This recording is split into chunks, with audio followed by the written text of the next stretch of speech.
coach at Trinity.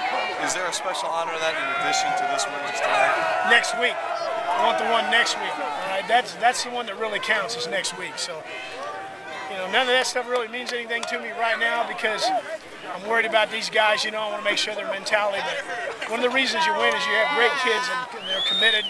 You got great parents who's willing to put in that time, and we got a great coaching staff because we spend an inordinate amount of time with these young men. But we got another week, you know. Yeah, the weather, the flags. You guys come up for the second straight week and put the game away in the second half. What is it about this grinding out nature of your team? Well, you know, these kids know what's expected. We were real close to a couple of drives in the first half. It's like last week, you know. And nobody panics, and you just go in at halftime and you say, this is what we have to do. And these kids have been brilliant about that all year long, and they did it again tonight. Thank you, Coach. You bet. You got another minute? Yeah. Sorry about that. Got over late. Congratulations. Thank you. You know, they kind of like last week. You know, they 7-3 at half. They looked like they weren't clicking. A few penalties kind of kept the rhythm from getting started. They seemed to kind of get things going in the second half. What did you tell them at halftime to get that started? Well, we made a couple of adjustments on some of our plays. You know, we were trying to run a little tackle trap dart play, and the linebacker was really beating us to the punch. So we needed to make some adjustments on that, and we got that done. We felt like that we were close. You know, I think the weather, as much as what I didn't want to admit it, you know, the cold bothered us a little bit on our timing and our passing game just a little bit, and we made some adjustments on that. Let's get the ball out a little bit quicker.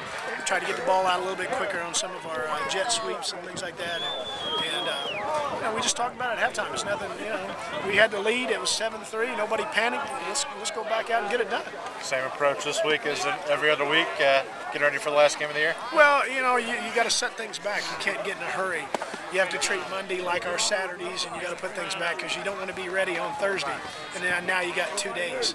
So you got to set everything back. We got some kids with some nicks. We got to get healed up.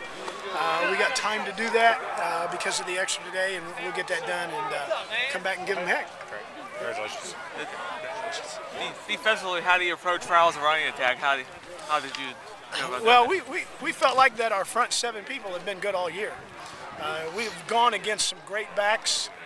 Cincinnati St. X is one for sure. You know, he's just a tremendous back, and we did a great job on him except for one play, and he took it 92. Manuel had some good backs. St. X had some good backs. So this is nothing new for us, and we felt like the teams that we played, that's what they featured was the running game. So our kids, we felt good going in against that. What about the first play and just to get that momentum and the play quick there? Well, it's something in our script. You know, we practiced it and practiced it and practiced it, and we thought that it was going to be there. It was there again later. We just underthrew it slightly and we dropped it. We felt like Dawkins would have gone a long ways if he didn't make that catch there just while ago in the fourth quarter. But, you know, we practiced it, and that's why you script it, and was happy. Bishop was Bishop. I mean, talk about the job he did tonight. Well, Derek Bishop, not only is he a quality running back, he is a quality person. You know, Derek Bishop is a fourth quarter back. He'll wear on you, and then it's all of a sudden it's a fourth quarter.